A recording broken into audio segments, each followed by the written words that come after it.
Pero ito mo ng report mula kay Edniel.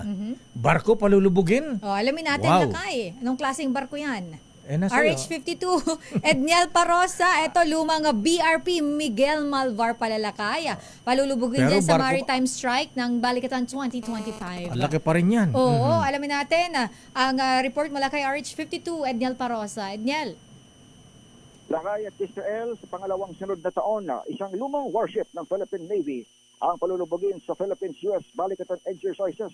Aron siya ng Armed Forces of the Philippines, target ng kasadong maritime strike activity sa bahagi ng West Philippine Sea ang decommissioned na BRP Miguel Malvar.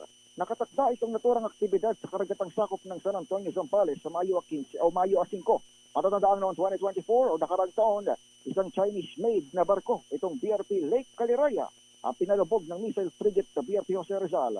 Gamit ang kanilang modernong Sea-Star anti-ship missile bilang pagpapamalas at pagpapakita ng modernong kapabilidad ng AFP, katuwang ng ating kaalyado sa Amerika. Inaasahan gagamitin ulit ang Sea-Star missile ng Pilipinas ngayong palikatan, maliban pa sa Nemesis shore-based anti-ship missile ng Amerika sa hiwalay namang exercise sa norte. Samantala, kahit palulubugin itong lumang Miguel Malvar, ay nakatakda namang magbinyag ng Philippine Navy ng isang guided missile corvette sa parehong pangalan.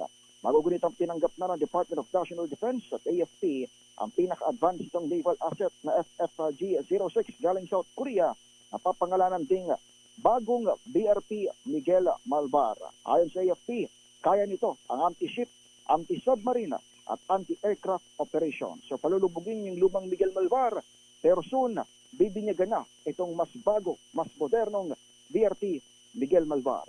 Ito si Edniel Parosa, nag-uulat para sa DZRH. Una sa Pilipinas, una sa Pilipino. Daming